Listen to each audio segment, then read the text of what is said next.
निम्नलिखित में से कौन सा कथन सही नहीं है? भारत शासन अधिनियम 1935 के प्रावधानों के अनुरूप बर्मा को भारत से अलग किया गया था। ये बात बिल्कुल करेक्ट है। जो बर्मा है उसको भारत शासन अधिनियम 1935 के द्वारा ही अलग किया गया था और इसको अलग करने का वर्ष था 1937।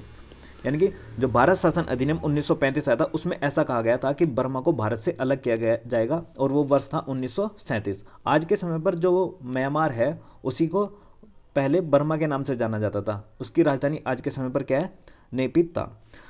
वर्तमान में भारत के राष्ट्रपति को अध्यादेश निर्गत करने की शक्ति भारत शासन अधिनियम 1935 से प्रेरित होती है। ये बात भी बिल्कुल करेक्ट है। आज के समय पर जो भारत के राष्ट्रपति हैं उनको अध्यादेश जारी करने की शक्ति आर्टिकल 123 में दी गई है और यह शक्ति कहाँ से प्रेरित हुई है? भारत शासन अधिनियम 1935।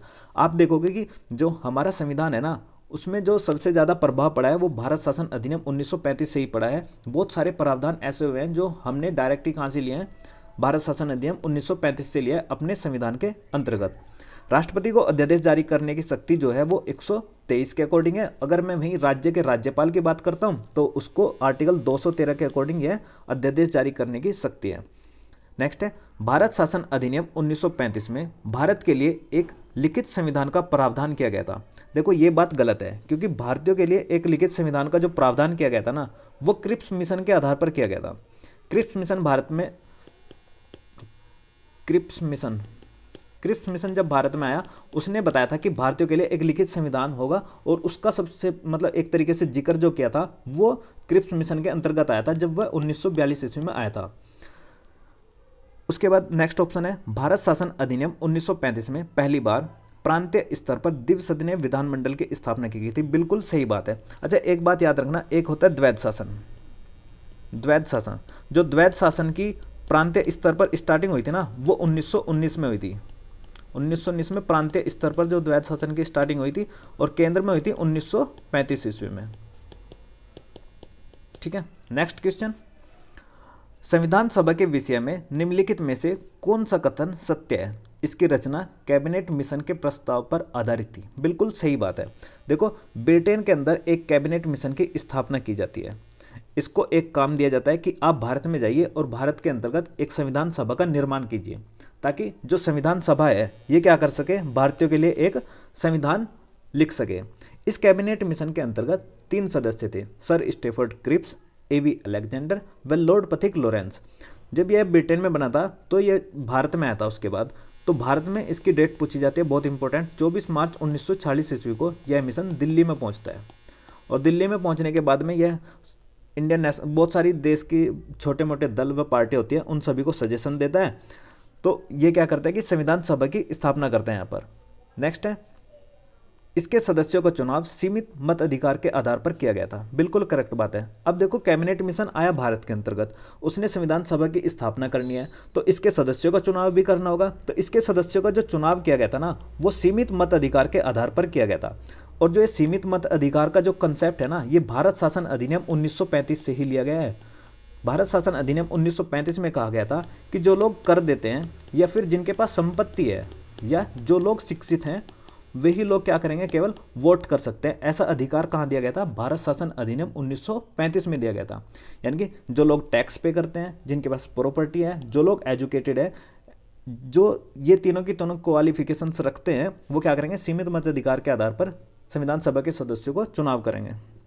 नेक्स्ट था, इसके सदस्यों का निर्वाचन सार्वभौम वयस्क मत अधिकार के आधार पर किया गया था। देखो अभी बताया कि सार्वभौम वयस्क मत अधिकार के आधार पर न होकर किसके आधार पर हुआ? सीमित मत अधिकार के आधार पर हुआ। तो ये ऑप्शन क्या हुआ? गलत हुआ।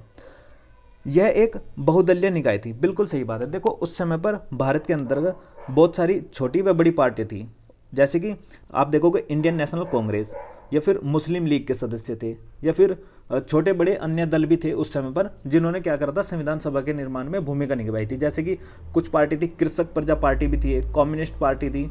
इन सभी ने क्या किया था? संविधान में मतलब भूमिका निभाई थी। संविधान सभा के सदस्य थे सारे के सारे और संविधान के निर्माण में भूमिका निभाई थी। यह एक बहुदलीय निकाय थी, यानी कि करेक्ट बात है। ये भी 1, 2 और 4 इसके ऑप्शन सही हैं। ऑप्शन नंबर सी इसका सही आंसर है।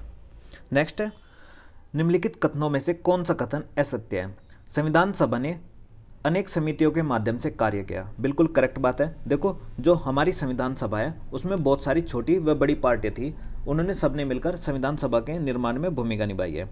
नेक्स्ट है, संविधान सभा के प्रथम अध्यक्ष डॉक्टर राजेंद्र प्रसाद थे। देखो ये बात गलत है, क्योंकि जो संविधान सभा के जो सर्वप्रथम अध्यक्ष थे वो थे डॉक्टर सच्चिदानंद सिन्हा। डॉक्टर सच्चिदानंद सिन्हा, जो डॉक्टर सच्चिदानंद सिन्हा थे संविधान सभा की सर्वप्रथम जो बैठक हुई थी 9 दिसंबर 1946 ईस्वी को हुई थी। 9 दिसंबर 1946 ईस्वी को वरिष्ठता के आधार पर डॉक्टर सच्चिदानंद सिन्हा को चुना गया था, और यह जो अध्यक्ष थे ये अस्थायी अध्यक्ष चुने गए थे, यानी कि ये एक टेम्परेरी अध्यक्ष के रूप में चुने गए थे जिस दिन संविधान सभा की प्रथम बैठक हुई थी 9 दिसंबर 1946 ईस्वी को। ठीक इसके 2 दिन बाद 11 दिसंबर 1940 को सर्वसम्मति से संविधान सभा ने डॉक्टर राजेंद्र प्रसाद को अध्यक्ष चुना था, और ये जो डॉक्टर राजेंद्र प्रसाद अध्यक्ष बने इस तरीके से प्रथम न होकर सेकंड नंबर के अध्यक्ष चुने गए थे। तो संविधान सभा ने सेकंड अध्यक्ष के रूप में चुना था डॉक्टर राजेंद्र प्रसाद को, ना कि प्रथम अध्यक्ष के रूप में। और जो ये डॉक्टर राजेंद्र प्रसाद थे, क्योंकि ये सर्वसम्मति से चुने गए थे संविधान सभा की, तो ये क्या बनाए थे, एक परमानेंट सदस्य बनाए थे, यानी कि स्थायी अध्यक्ष इनको बनाया गया। नेक्स्ट है, उद्देश्य प्रस्ताव पंडित जवाहरलाल नेहरू के द्वारा प्रस्तुत किया गया था। ये बात भी बिल्कुल करेक्ट है। देखो जो उद्देश्य प्रस्ताव है ना, वो पंडित जवाहरलाल नेहरू ने संविधान सभा के सामने पेश किया था। इसको जो पेश किया था वो क्या था, 13 दिसंबर 1946 ईस्वी को, और फिर संविधान सभा ने सर्वसम्मति से ही इसको अप्रूवल दे दिया था, यानी कि पारित कर दिया था इसको। कब, 22 जनवरी 1947 ईस्वी को। ये दोनों की दोनों डेट बहुत इंपॉर्टेंट है। यानी कि उद्देश्य प्रस्ताव किसने पेश किया, पंडित जवाहरलाल नेहरू ने। किसके समक्ष पेश किया, संविधान सभा के सामने पेश किया। कब पेश किया, 13 दिसंबर 1946 ईस्वी को। फिर संविधान सभा ने सर्वसम्मति से इसको पास कब कर दिया, 22 जनवरी 1947 ईस्वी को। देखो जो उद्देश्य प्रस्ताव है, ये उद्देश्य प्रस्ताव जो हमारी आज के समय पर प्रस्तावना है ना, प्रियम्बल, वो उसी के आधार पर बनी हुई है। प्रस्तावना जो है वो एक तरीके से उद्देश्य का प्रस्ताव से ही प्रभावित है। नेक्स्ट है, संविधान सभा में जो संविधान सभा थी उसमें सभी समुदाय को उचित प्रतिनिधित्व प्रदान किया गया था। मतलब कि जैसे कि हिंदू थे, कुछ मुस्लिम्स थे, सिख थे, पारसी थे, या फिर मैं बोल सकता हूँ जैसे कि एंग्लो इंडियंस बोलते हैं उनको, आंग्ल भारतीय, या फिर भारतीय ईसाई, एससी और एसटी या महिलाएं, सभी तरीके के मतलब प्रतिनिधित्व प्रदान किया गया था संविधान सभा के अंतर्गत। तो इसका ऑप्शन हुआ करेक्ट। असत्य पूछा इसने, option B is correct. Next है, निम्नलिखित कथनों पर विचार कीजिए। संविधान सभा द्वारा राष्ट्रीय ध्वज के रूप में 22 जुलाई 1947 को इसके प्रारूप को अपनाया था। बिल्कुल करेक्ट है। जो भारत का राष्ट्रीय ध्वज है तिरंगा, उसको 22 जुलाई 1947 के द्वारा ही संविधान सभा के द्वारा अपनाया गया था। नेक्स्ट है, राष्ट्रीय ध्वज के बीच के चक्र की कुल 24 तिलिये होती हैं। बिल्कुल करेक्ट है। देखो जो राष्ट्रीय ध्वज है ना हमारा, ये है राष्ट्रीय ध्वज। इस पर आप देखोगे जो यहाँ पर ये गोल सर्कल है ना, इसमें 24 तिलिये इस तरीके से दिखाई देंगे आपको। तो ये बात भी बिल्कुल क्या हुई, करेक्ट हुई। नेक्स्ट है, राष्ट्रीय ध्वज की जो लंबाई है और चौड़ाई है उसका अनुपात 4:3 है। देखो ये बात बिल्कुल गलत है। क्यों गलत है, लंबाई व चौड़ाई का जो अनुपात होता है ना वो 3:2 होता है। इसको कभी कभी कन्फ्यूजन करता है, लंबाई को चौड़ाई को पहले रख देगा और लंबाई को बाद में, तो 2:3 या फिर 3:2 से कन्फ्यूज मत होना। लंबाई व चौड़ाई का रेशो क्या होगा, 3:2 होगा।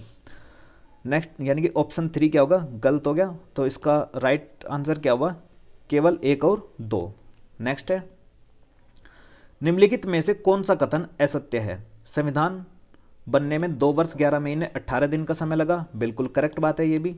भारतीय संविधान के निर्माण होने तक संविधान सभा की कुल 11 बैठकें हुई थी। देखो वैसे तो संविधान सभा की टोटल बैठकें हुई थी 12, लेकिन इसने कहा है कि संविधान सभा भारतीय संविधान के निर्माण होने तक, निर्माण कब हुआ संविधान का, 26 नवंबर 1949 ईस्वी को।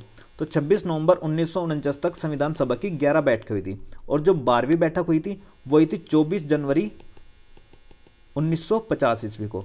और जो 24 जनवरी 1950 ईस्वी को हुई थी ना, उस दिन हमने 3 काम किए थे। एक, राष्ट्रीय गीत को अपनाया था। दूसरा, हमने राष्ट्रीय गान को अपनाया था। यानी कि राष्ट्रीय गीत और राष्ट्रीय गान को हमने कब अपनाया था, 24 जनवरी 1950 ईस्वी को, और जो ये था क्या कहते हैं हमारा तिरंगा था उसको 22 जुलाई 1947 ईस्वी को अपनाया था। ये बातें ध्यान रखना है। फिर इसमें तीसरा काम क्या हुआ था, इस दिन हमारे जो प्रथम राष्ट्रपति थे डॉक्टर राजेंद्र प्रसाद, उनको हमारे भारत का प्रथम राष्ट्रपति बनाया गया था, डॉक्टर राजेंद्र प्रसाद को। नेक्स्ट है, यानी कि ये भी क्या हुआ, करेक्ट हुआ। संविधान सभा ने राष्ट्रगान को 26 जनवरी 1950 को अपनाया। नहीं भाई, अभी बताया, देखो ये हमने राष्ट्रगान को कब अपनाया, 24 जनवरी 1950 को, तो यही इसका क्या हो जाएगा, आंसर हो जाएगा। ठीक है। अच्छा, 26 जनवरी 1950 को क्या होता, 26 जनवरी 1950 को जो हमारा संविधान था वो पूर्ण रूप से लागू हुआ था। क्या हुआ था, पूर्ण रूप से लागू हुआ था, कौन, संविधान। अच्छा, पूर्ण रूप से लागू हुआ था, तो जिस दिन देखो हमारा संविधान बनकर तैयार हुआ था ना, 26 नवंबर 1949 को, इस दिन हमने संविधान को आंशिक रूप से लागू किया था। इस दिन 16 आर्टिकल लागू हुए थे जो कि नागरिकता से रिलेटेड थे, संविधान राष्ट्रपति से, तथा बहुत सारे कुछ अलग प्रोविजंस भी थे, और इलेक्शन कमिश्नर से भी रिलेटेड कुछ थे। नेक्स्ट है, संविधान सभा के निर्माण संबंधी सर्वप्रथम विचार 1934 में प्रस्तुत किया गया। देखो ये बात बिल्कुल करेक्ट है, जो भारत के संविधान के गठन का विचार था ना संविधान सभा का, वो सर्वप्रथम 1934 में ही दिया था एम एन रॉय नाम के एक व्यक्ति ने। एम एन रॉय, जो एम एन रॉय थे ये एक वामपंथी आंदोलन के नेता थे। वामपंथी आंदोलन के नेता कौन थे, एम एन रॉय, जिन्होंने 1934 में सर्वप्रथम संविधान सभा का विचार दिया था। लेकिन इसके बाद भारतीयों की ओर से भी संविधान सभा के मांग का सर्वप्रथम प्रयास जो किया गया था वो 1934 में ही किया गया था। वो स्वराज पार्टी ने किया था।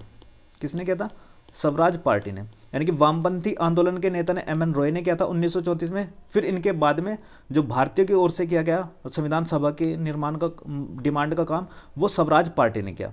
फिर 1935 में देश की सबसे बड़ी पार्टी होती थी जो उस समय कांग्रेस, उसने ऑफिशियली रूप से इसको स्वीकार किया था कि हाँ भारतीयों के लिए क्या होनी चाहिए, एक संविधान सभा होनी चाहिए।